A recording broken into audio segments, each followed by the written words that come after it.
Rice farmers are being urged to speed up their activities and avoid the expected heavy rains. This comes as the Hydrometeorological Service advises of high probabilities of above average rainfall in Guyana during this wet season.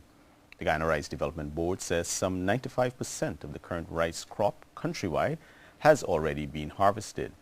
In excess of 58,000 hectares have been harvested to date, with 61,000 sown during the last crop.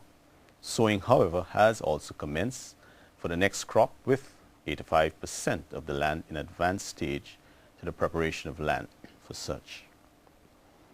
The Carnegie School of Home Economics has launched a health fair with a difference, as simultaneous discussions on a range of health topics and practices were held. Facilitators sensitized students in a chat room style setting on the necessity of practicing healthy living, while domestic abuse and child labor received much attention. Nicole Telford filed this report. Students of Carnegie School of Home Economics were today sensitized on topics of domestic violence, child labor, HIV/AIDS and STDs, courtship and dating, rape, saving, banking and investment. CARICOM Health Facilitator Dr. Morris Edwards told those gathered that the more information they receive, the better they are prepared to live a healthy lifestyle. How many of you actually know that in the Caribbean, 25% of the people in the Caribbean suffer with high blood pressure or hypertension? So it is expected that more people are in the Caribbean will die from hypertension than they will die from HIV. Students were also made aware of diseases that are linked to stress and how they can avoid and tackle stress-related problems. When I was a teenager, I didn't even know there was a word like stress. And now everybody, all the young people are talking about stress. Don't stress me out, right? So it's a popular term now, but it can have a great effect on our health. While domestic abuse in its various forms was outlined, those gathered were commended on being there. So when we talk about domestic violence being as a mechanism used to control women, it's also because some of our women might not have the skills to earn a living, and this is why it's so important that you're all here, because at least you'll have some means of being independent. The services of hypertension and diabetes testing were provided. Nicole Telford, NCN 6 o'clock News.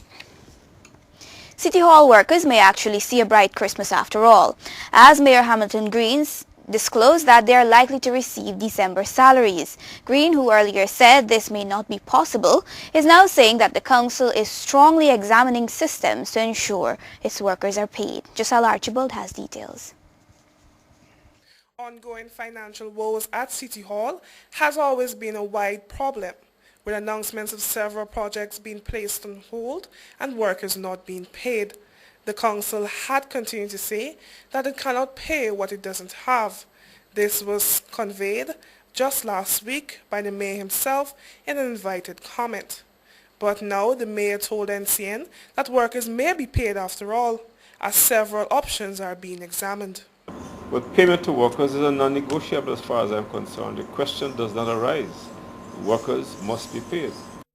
But what is puzzling is how exactly these workers will be paid if the council is cash scrapped.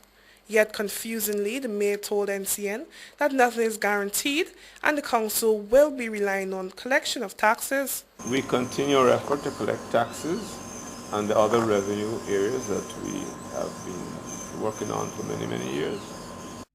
Workers were recently protesting the non-payment of 2007 benefits, and City Mayor says the labor union has always had the wrong approach to the entire situation. Regardless of who's right or who's wrong, an arbitrational ruling will be handed down to the public forum as soon as the resigning panel has been made. For the NCN 6 o'clock news, Josal Archibald.